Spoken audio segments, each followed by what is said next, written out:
Monday to Friday at 12:30 p.m. only on Bloomberg Quint.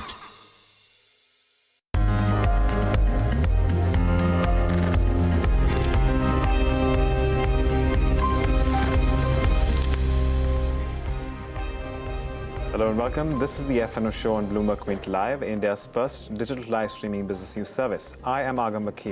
Let's start by taking a look at the markets. At this point in time, we have some amount of weakness for the benchmark indices with the Nifty and the Sensex trending downwards. But when it comes to the futures and options trends, that's where we're keeping an eye on and the implications that they have when it comes to our markets. Well, in terms of open interest at this point, we are certainly seeing some amount of increase. So if we can actually have the Nifty futures as well playing out for you with respect to February series. There you have it. There's actually very little change. In fact, there's no change in open interest. So despite the fact that we are seeing a lot of weakness in the Nifty, which is inching back towards the mark of 10,866, we have absolutely no change in the open interest. For the Nifty banking futures too, where we are seeing the index decline by as much as 0.5%. That, on the other hand, is seeing a surge of a little over 4.5% in open interest, I reckon, towards fresh shorts. To take a look at how we've seen open interest pan out as against the backdrop of a decline in the Nifty, as you can see here, what we're seeing is more writing around the 10,900 call and unwinding in the 10,900 put on expected lines, that too. Also writing in that 11,100 call as well. So that, of course, is going to be the next zone of supply. I reckon some amount of resistance coming in through there. But let's move on and talk about your other factors in terms of stocks which are moving in trade, perhaps the ones which are seeing a substantial increase or a decrease in open interest. We have Nalco, which is right at the top, losing out quite substantially, down 7%, shorts building in even as 20% increase in open interest comes through for that one. Apollo Hospitals is also under pressure.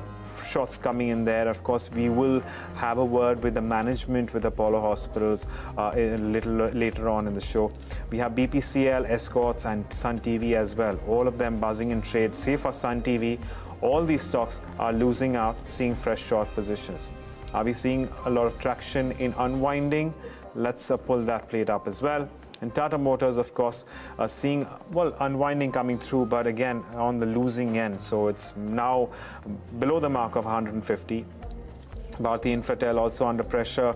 Cummins India and Reliance Capital, among others. Reliance Capital, of course, is making headway. It's a higher ending, trending higher by around 5%.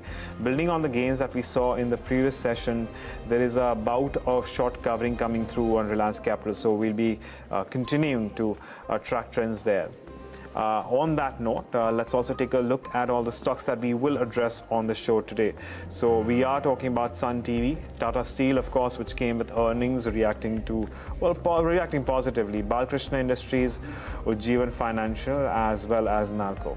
Now, before we get in our experts, here's a reminder: if you have any queries regarding futures and options markets, regarding the stocks that we intend to talk about today, you can call us on 022-4540-4141.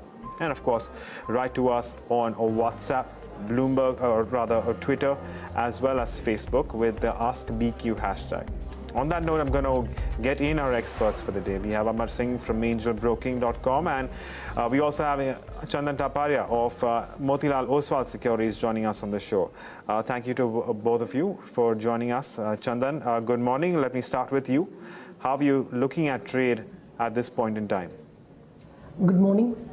We have seen selling pressure in the market in the last two trading sessions. Just a couple of days back, Nifty surpassed its crucial multiple hurdle of 10,985 and headed towards 11,118. But it failed to hold that breakout and again started to drip lower. It has also broken the immediate support of 10,929 zone as well. So as of now, it seems that some more decline could be seen. However, the medium-term trend is likely to be range-bound. But the way it fell to hold 10,985 and drifted lower indicates that bounce could be restricted. However, selective stocks in heavyweights are doing well comparatively, but many stocks are not performing and even breaking down their important support zone. So looking at the entire setup, I'll wait for bounce back move to initiate short position with the view that now call writing at 11,000 and 10,900 is going to restrict this momentum. So for me, 10,929 is the hurdle zone. It bounces and come near, so then I'll create the short position with the view that it can drip towards 10,800 zone. Okay. Amar, good morning to you as well. Are you also expecting some amount of consolidation now that major events are behind us? I would say that overall what we're seeing in Nifty is that Nifty, the trend, short-term trend remains positive. Intermediate-term trend, I would say, is trading sideways with a positive bias. So what we see in Nifty is that somewhere around 10,820, 830, that's a crucial short-term support for Nifty. So there could be a pullback from there, but again, higher levels, because earlier 10,950 and 11,000, that was acting as a very crucial resistance zone. So it has taken that out. So what it means is that higher levels would be sold into, and from a very short-term perspective, the charts look on the hourly charts, Nifty continues to remain on the sell. So any pullback will be used as a shorting opportunity. So higher levels towards 10,900, 920, that can be a level one can look at shorting with a stop loss about 10,960 and a target of 10,830 on the downside. Okay, fair enough. Chandan, coming back to you with respect to strategies that you may want to employ at this point in time, do you want to offer anything, or do you want to wait for some levels to come through? See, in Nifty, as of now, the bias is neutral, range bound.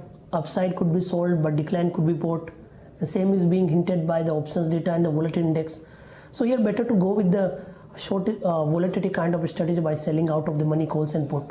So I think option writing would be the right strategy as of now, as we are not expecting it to go below 10,777, while on the upside is not in hurry to move beyond 10,985 zone. So looking at that setup, one can do with the short strangle by selling 10,500 put and 11,200 call by getting some premium. So that is the only strategy which one can follow. And now this is the first day when we are getting the weekly Nifty expiry as well. So traders can use such kind of a strategy in the weekly options as well. Okay, let's talk about stocks then. Amar, coming down to you, you have one long call and a short call. Can you take us through those? Yeah, I would say the first one to look at is L&T Finance. What we're seeing in L&T Finance is that the stock did manage to witness some pullback from almost 124 levels to 136 in last couple of days. But again, last Friday it witnessed a sell-off. And if we look at the charts technically, I would say technically on a long-term basis, that the stock continues to remain bearish. However, being in oversold territory, that's the reason we are seeing these choppy trading sessions. But any pullback ideally can be used as a shorting opportunity. Currently, it's around 126 odd levels. So any pullback towards 129, 130, that can be used as a shorting opportunity with a stop loss of 134.8 and a target of 119 on the downside. Okay. And Please go on, Amar. And the second stock one can look at is Bharat Forge. If you look at Bharat Forge, what we are seeing is that this stock is in for some consolidation, 470 on the downside, 500 on the upside. But technically, it continues to remain bearish on the long-term chart. So any pullback in this stock towards 484, 485 levels can be used as a shorting opportunity with a stop loss above 498 and a target of 470 on the downside. Okay, Chandan, then coming down to you, what about the stocks that you may want to highlight in today's day of trade? Yeah, comparatively we are positive on the couple of private bank and most of the IT stocks. In fact, Nifty IT did well in the last series, rallied by more than 10% and one of the strongest sector in the entire market even after a range-bound move. So selected to go long on Mindtree. The stock has also given a consolidation breakout, holding well, supports are intact, respecting to its rising support trend line. Lows are being shifted higher. So here I am getting some potential to move on higher side towards 935, 940 zone. So one can buy Mindtree with a stop loss of 890 for the higher targets. Second trade selected to go long on Kotak Mahindra Bank. This stock is comparatively showing some sign of strength, has been forming the higher lows even on the weekly and the daily scale. Recently it has taken support at the lower band of the rising channel. So here we are expecting the test of the upper band that comes near to 1350. So one can buy with a stop loss of 1280. And one negative trade looking at the market structure, that is sell on the L&T. The stock is continuously making lower top, lower bottom formation on the weekly scale. Even in the last week when Nifty recovered and gave the breakout, this stock failed to surpass even previous week high. And recently it has drifted lower by holding below multiple support of 1300, 1280 zone. So weakness could continue in Larsen and Tubro as per the database, and one can sell with the stop loss of 1260 for the downside target towards 1200 to 1190 levels. Okay, well, there you have it. Those are some of the stocks that our experts are recommending.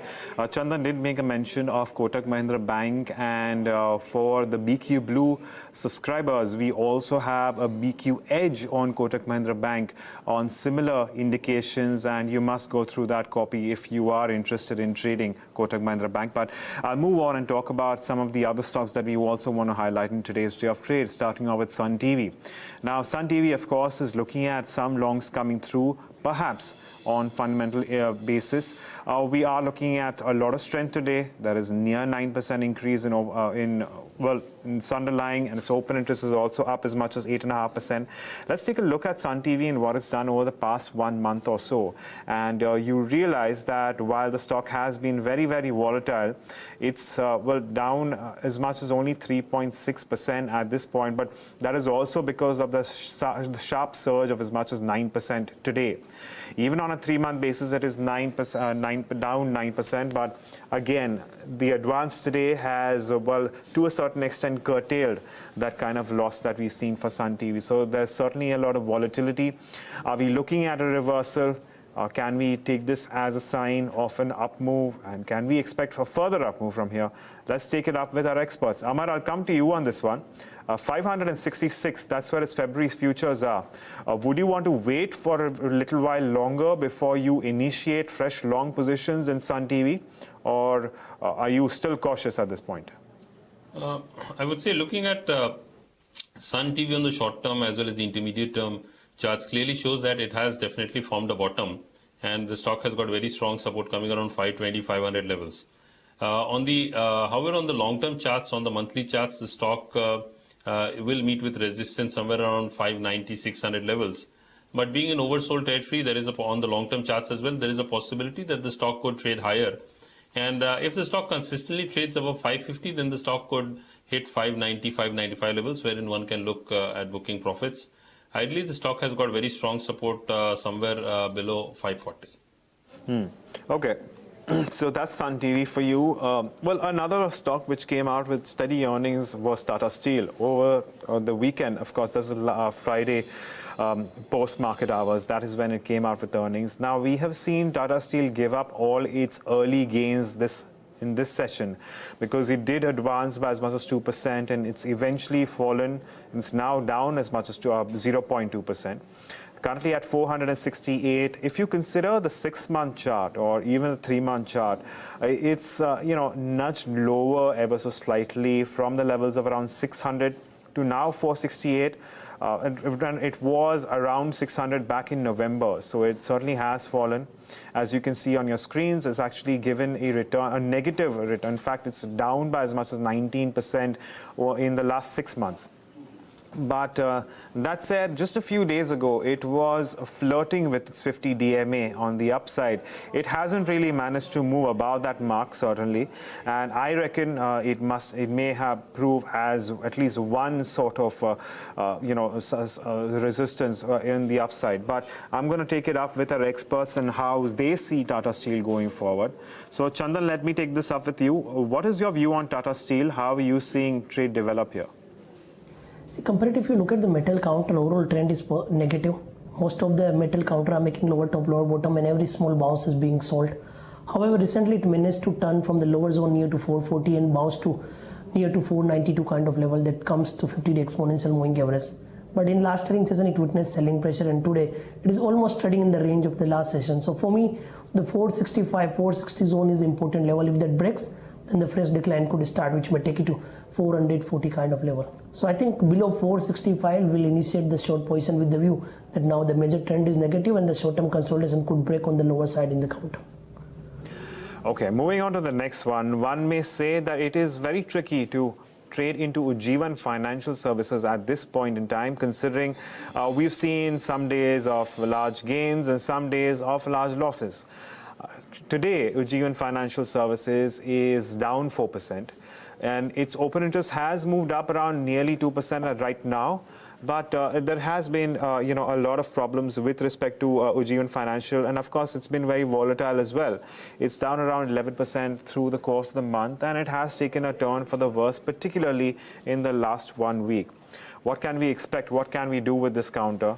I'm going to take this one up with Amar. Amar, currently at around 257, that's where its underlying is. How would you trade Ujjivan Financial Services, if at all? I would say that looking at Ujjivan Financial Services from a long-term perspective, the stock continues to remain bearish. That's the reason we've seen this pullback, again higher, selling at higher levels, and the stock finding it extremely difficult to sustain at higher levels, one. Secondly, however, on the intermediate term trends, what we are seeing is that the stock is displaying a trendless move. So that's the reason we saw the stock consolidating between 270, 280 and 300 on the upside for almost 6-7 weeks. And then all of a sudden we've seen this sharp correction of the last 3 days in particular, from almost 300 levels to currently 256. So if you look at the stock on the daily charts, what we find was that on 13th of December, it had broken out of a key resistance zone that was 235, 237 zone, and the stock started moving up from there. So what it effectively means is that since the short-term trend is also down, there is a possibility that the stock could correct further, and somewhere around 235, 240, the stock could find some support. Okay, fair enough. Well, in that case, on that note, I'm going to thank both our experts, Chandan and Amar, for joining us and taking us through their views on the markets and also discussing some of these key stocks with us. We've run out of time on this show, so I'm going to, conclude here, but I must point out that for more updates on the F&O space, you can also check our website out, bloombergquint.com, where we have plenty of information on futures and options, including a lot of data that may help you in your trading day. And on that note, it's a wrap on this edition of the F&O Show. But for more news and updates, stay tuned to Bloomberg Quint Live.